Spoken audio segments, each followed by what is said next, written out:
warahmatullahi wabarakatuh. Kami dari kelompok 8 akan menjelaskan model pembelajaran mnemonik. Di sini saya Gaida Nur Hanifah dengan NIM 18047. Nama saya Feni Febrianti dengan NIM 1806443. Saya Intan Tatasari dengan NIM 1801358. saya Ulan Siti Nur Aini dengan NIM 1800494. Saya Oktamila Indah Pangestu dengan NIM 1800598. Pengertian mnemonik. Mnemonik berasal dari kata mnemonik yang berarti kepandaian dalam menghafal. Mnemonik dapat diartikan sebagai cara yang dapat digunakan untuk meningkatkan daya ingat seseorang dalam memaknai suatu kata, gagasan, atau ide melalui pengasosiasian pikiran, sehingga informasi yang diperoleh dapat dengan mudah disimpan dalam memori jangka panjang. Menurut Gruce, Joyce, dan kawan-kawan dalam buku Model of Teaching, mnemonik merupakan strategi-strategi menghafal dan mengasimilasikan informasi. Jadi, inti dari model pembelajaran mnemonik adalah model yang digunakan oleh guru dalam menyampaikan informasi menggunakan hafalan atau bantuan berupa singkatan, pengandaian dengan benda, linking, dan sebagainya. Yang mana agar informasi tersebut mudah diingat oleh siswa dalam jangka waktu yang lama. Selanjutnya yaitu saya akan menjelaskan macam-macam metode dalam strategi mnemonik. Yang pertama ada rima. Rima yaitu sajak yang dibuat sedemikian rupa yang terdiri dari kata-kata dan harus diingat oleh siswa. Sajak ini lebih baik pengaruhnya apabila diberi not-not yang dapat dinyanyikan. Dan yang kedua ada metode loci atau method of loci. Kata loci sendiri jamak dari kata locus yang artinya tempat. Dalam hal ini nama-nama kota, gedung, jalan dapat dipakai untuk menempatkan kata dan istilah yang kurang lebih relevan dalam arti memiliki kemiripan dan ciri serta keadaan. Selanjutnya ada teknik kata penghubung.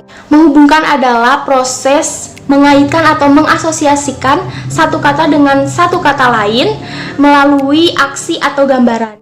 Hubungan yang dibentuk tidak perlu logis atau realistis, yang penting dapat mengacu kepada ingatan siswa. Baik, selanjutnya ada metode sistem kata pasak atau page word system. Nah, ini tuh sejenis teknik mnemonik yang menggunakan komponen sebelumnya yang sudah kita kuasai, yang digunakan untuk mengingat memori yang lain, memori yang baru, memori yang lain atau istilah yang lain yang memiliki watak yang sama. Artinya watak yang sama itu mempunyai rasa atau warna yang sama seperti itu, ataupun apapun yang sama dengan memori yang akan kita ingat gitu. Misal di contoh ada istilah neraka. Neraka adalah sebuah kata baru yang akan kita ingat. Nah, di sini tekniknya dengan cara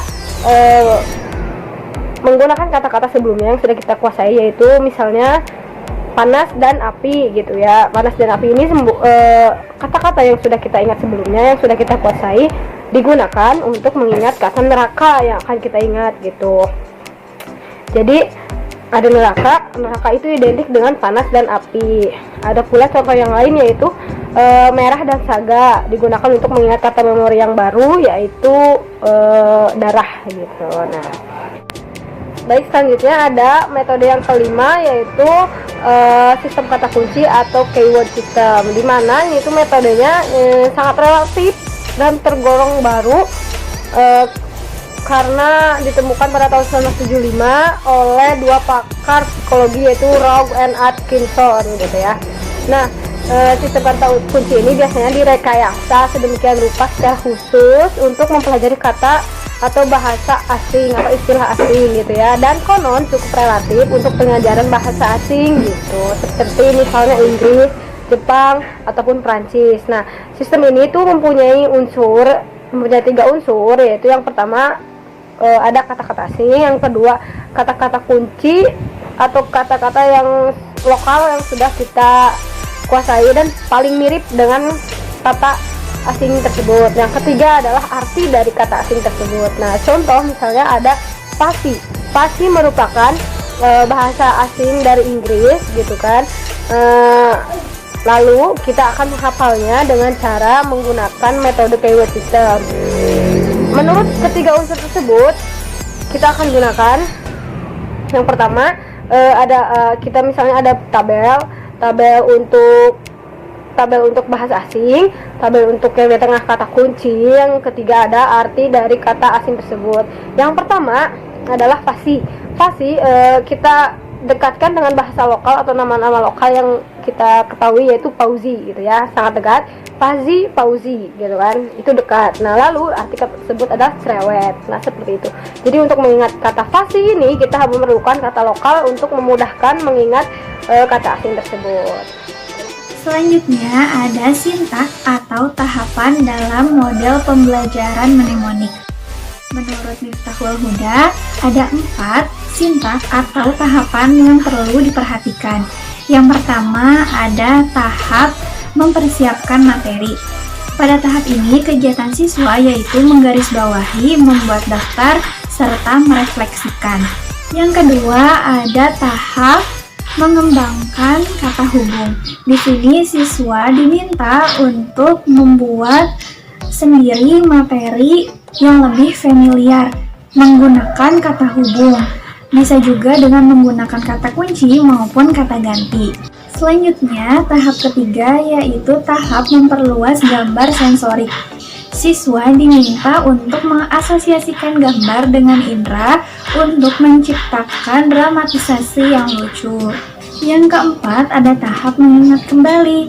Nah, pada tahap ini siswa diminta untuk mengingat kembali materi yang sudah disampaikan, sehingga dari semua materi dapat dengan tuntas dikuasai oleh siswa. Kelebihan dan kelemahan model pembelajaran mnemonik. Nah, selanjutnya ada kelebihan dan kelemahan dari model pembelajaran mnemonik ini. Nah, tentunya di setiap model pembelajaran pasti ada kelebihan dan kelemahannya dan disesuaikan dengan kebutuhan pendidik. Nah, yang pertama, saya akan membahas tentang kelebihan dari model pembelajaran mnemonik ini. Yang pertama, strategi mnemonik dapat membantu mereka dalam menangkap materi yang telah diajarkan oleh guru atau pembimbing mereka, sehingga memudahkan mereka dalam belajar dan menerap materi yang sudah diajarkan oleh guru. Yang kedua, strategi mnemonik ini dapat membantu siswa dalam menghafal pelajaran dengan mudah dan efektif. Dan yang ketiga, strategi mnemonik dapat memudahkan peserta didik dalam belajar dan menghafal materi pelajaran dengan mudah. Nah, tentunya selanjutnya ada kekurangan dari model pembelajaran mnemonik ini. Nah, kekurangan yang pertama adalah persiapan dan perencanaan program memerlukan waktu yang lumayan memakan waktu atau lama. Nah, yang kedua, kekurangannya itu adalah peserta didik tidak dapat berinteraksi dan berkomunikasi secara langsung dengan pengajar, seperti meminta penjelasan yang kurang dimengerti oleh siswa.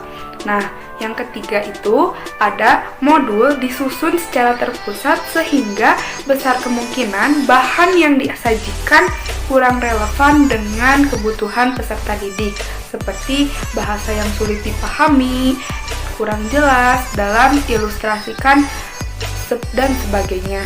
Nah, itulah kelebihan dan kekurangan dari model pembelajaran mnemonik ini.